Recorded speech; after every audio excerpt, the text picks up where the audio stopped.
I'm so glad we had this time together, just to have a laugh and sing a song. What's up, guys? My name is Sel. Welcome back to my channel. I'm J-Tope. If you don't know who this is, this is my dad. I am her dad. My dad.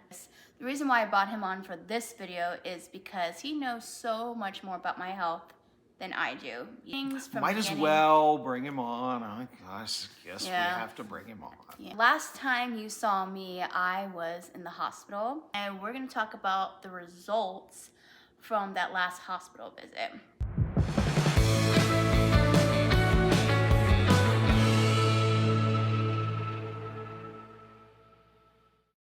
By the way, that theme song rocks. Thanks. Yeah, welcome. First of all, I'm so sorry that it took us a while to film this. This past month, I've actually been extremely sick, and that's a whole other story. My body was just not in the mood to even get up out of bed. So it was hard. So I was like, we really need to film this video because we have a lot of people that follow me and us and all that stuff on social media, and they're asking, okay, what's the update?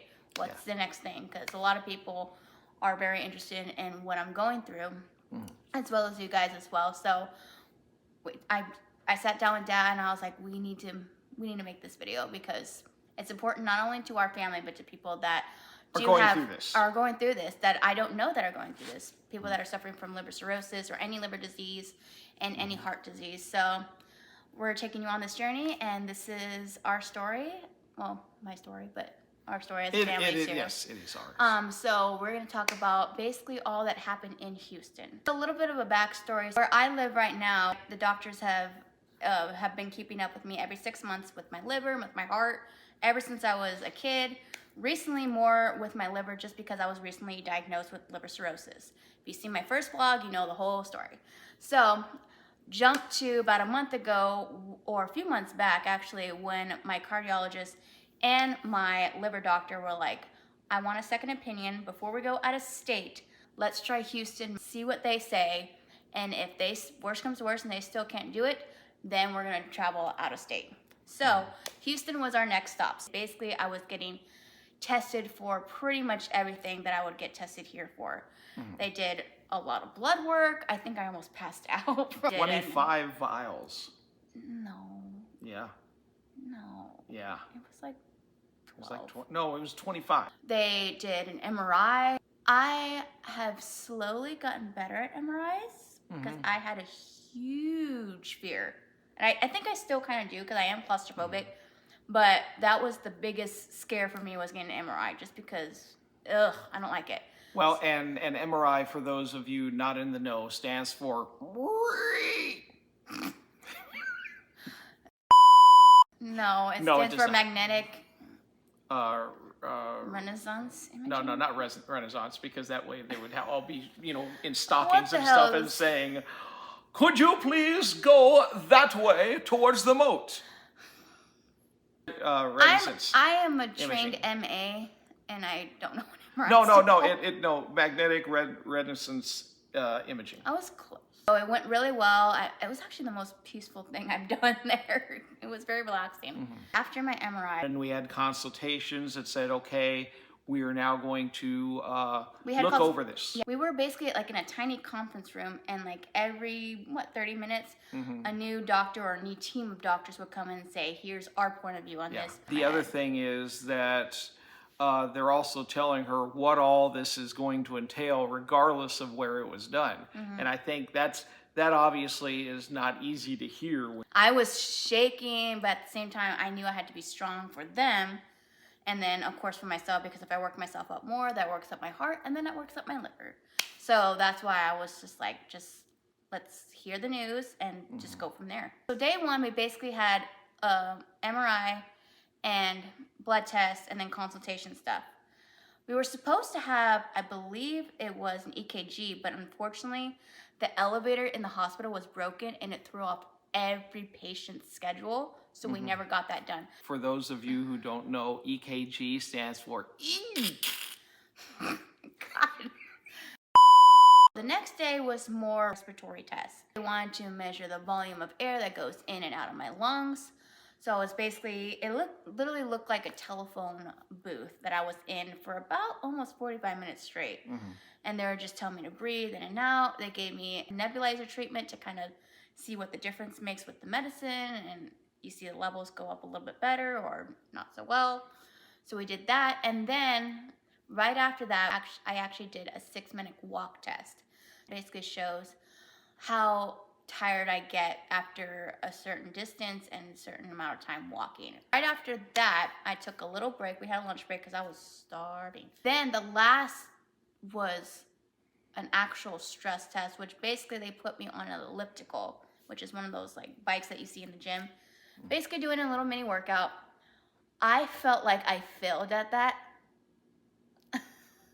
After that, then we were actually done with testing for the whole trip.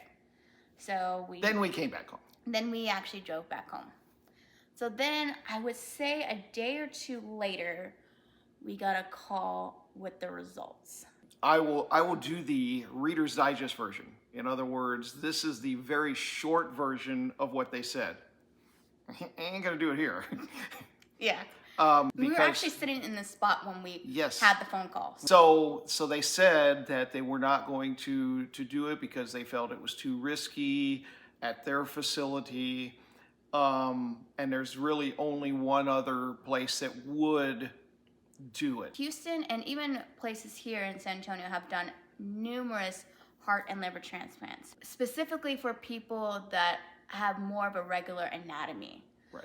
So that's why, like, if I didn't have, like, the way my anatomy is, it's flip-flop, basically. Like, so many wires are going so many different places. Like, her plumbing is different. Unfortunately, the way I was born, it created a lot of complications for a lot of doctors. So that's why they had to do numerous heart surgeries on me since I was a baby, just to keep up with it. So to let you know about heart-liver transplants, there's been less than 500 heart-liver transplants done in the nation. Because that's like normal ones. Yes. Okay, when you add the factor in of where her heart is on the other side and all that other stuff, we're talking about 5. 5 to 7. 5 to Yes. 7, I think. And they've all been done at UCLA. Are more specialized with patients as myself. Even though there's only been a few done in the nation, all of the people that have had the same situation as I have are all being done over there. So they have the highest success rate. They are better than anybody else in the country when it comes to heart-liver transplants. Yeah. And heart-liver transplants tough because you have to disconnect the heart. You have to do the heart first, and you got to disconnect the liver. You've got to have all this stuff where you got autoimmune system is basically you're basically changing your whole self almost in a sense. The autoimmune system is shut down so that your body isn't likely to or as likely to reject the new thing, because it's like otherwise it says, hey, this is not my heart. No. For example, back in 2007, I had a heart surgery. It was like a normal heart surgery that I usually have, but that year they gave me a blood transfusion. That blood transfusion, my body had so much of a reaction. I got hives all over my body. If you were in my family, you know how miserable I was. I was about 13. I went to a family picnic and I was just covered in hives because my body was trying to fight whatever blood was just put into my body. And even to this day, she develops hives. They're not as severe. No, because it's been many years. One of the risks of having a heart and liver transplant is your body is going to want to reject it, or the way like it responds to my body, because it's completely new. Because I don't know where this heart and liver are coming from. It can be coming from two completely different people. So that kind of catches you up. So you now are waiting along with us to find out when UCLA is going to be like, start heading over here. So in the meantime, I think we're just kind of preparing for that call. Again, it could be a few weeks from now, it could be months, it could be a year. Luckily, his job, my job, and my mom's job all understand my situation. Like, even if I were to get sick, like I did this past month, I told my boss, I said, unfortunately, my body is just not responding right now. It doesn't want to take in food. And they're like, go take care of yourself. Like, and I tell him first, and I tell my mom first, and a lot of people are asking about updates on that whole situation too. Yeah. Like all my friends from work, they're like, "We haven't seen you in a month." I'm like, "Yeah, Right. because I've been in bed. I've been stuck in bed for a month." But see, it's nice that they say go take care of yourself, because it could be a different situation where they say go yourself. Yeah. And if they do, that's when, unfortunately, you have to get out of that situation if possible. So you're probably wondering, hey, why are you guys laughing? But humor and It's the best medicine. It is one of the best medicines. Yeah. Yes, I mean, a good doctor and a good scalpel is. And a good God that is watching out for you. I can have all the doctors in the world work on me, and I'm actually wearing my Jesus Saves shirt. Represent. Yes. But another thing that I've always am so thankful that God is like, I'm not finished with your story yet. And I told you, Mom, this the other day at dinner. I was really like questioning God a lot, and I know that's not for me to do, just because I know He knows yesterday, today, and tomorrow. But at the same time, I'm like, okay, God, why am I suffering so much? Like, do you just want me to lay down in bed and just stay there? And so I think this is just His way of just testing me. He says, just trust me. Like, you're going through the storm right now, but you don't know what's gonna lie ahead. And that's another reason why I want to share my testimony about all this, not just for people that are suffering with any heart conditions or liver conditions or any other medical conditions, but it's just to share the Word of God and how powerful He is and how He can get us through these situations, whether things are successful or not. So that's one of the reasons, again, why I'm doing this, just to share my faith and just share that, yes, I've been down that road, and if you're going down it too, you're not alone. It's tough sometimes because, and I know she probably gets it a lot more in her life, but even sometimes I'll get, somebody that says she doesn't look sick, and she's got It's called makeup. no, but she's got, stage 4 cirrhosis of the liver and all of her other heart problems, which also tells you how strong of a person she is. Because me, He faints at a needle. No. Or if I show him, like, hey, look, a blood vial. A vial of he'll blood. Pass out.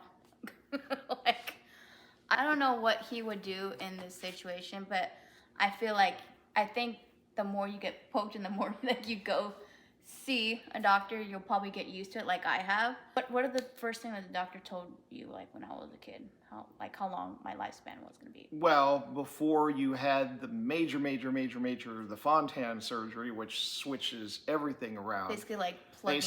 They said, she's going to have this when she's 5 years old. All we can tell you is just love her and nurture her until then. Nothing's guaranteed past that.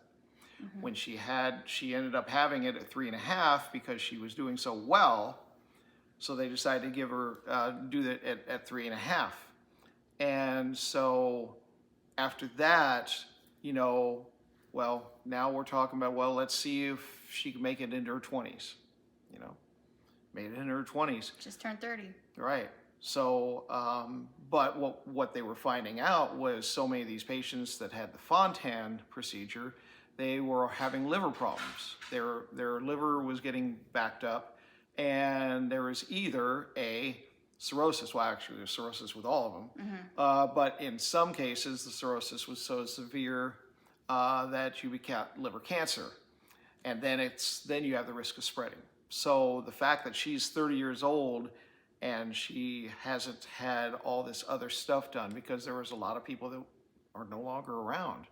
So she's already way past the goalposts. So we're just attempting to try to move those goalposts. Mm-hmm. And so like I said, we appreciate everybody and everybody's prayers, support. Phone calls, texts. I mean, even visits from people. Mm-hmm. I mean, y'all don't understand. I'm a very introverted person. I'm not. He's completely opposite. Like, I'm not a person that likes to have birthday parties for myself. I'm gonna be completely honest. I don't like that. Yeah. But even the little texts just saying, hi, how's your day? Those little things mean a lot to me. I don't like a lot of crowds. Again, I'm an introvert. I don't like a lot of people unless I'm acting on stage. That's the only time I'm allowed to talk to like a bunch of people. Afterwards, I would just hide. But But the people that I don't think that would care or would know about my situation, even when they say, hey, I remember you were going through this when we were in elementary school. I remember you talking about this story and seeing you now going through all this stuff. Like, I just want to let you know that I've always kept you in my prayers. Like, that means so much to me. And to all those people that have sent those emails, Facebook messages, texts, like anything, like it really does mean a lot. And I always do my best to say thank you so much. I mean you made my day, because they do, because as someone that's very insecure about herself, you really don't think a lot of people really would care. And someone that's also, as of myself, suffers from depression a lot and anxiety, because this stuff, it gets me anxious, to be honest with you. Like, he's saying I'm one of the strongest people, but at the same time, like, you don't know the war that goes on in here, like, every morning. Like, it's horrible, and a lot of people that suffer from it can understand. It's a huge battle. It's a huge battle. Not even talking about heart and liver stuff. Like, it's just a huge battle just to say hi to someone, or even have the courage to smile at someone, just because it is sad and it's depressing having to go through so much stuff. But the people that reach out to me, I mean, it gives me okay, there's hope in the world.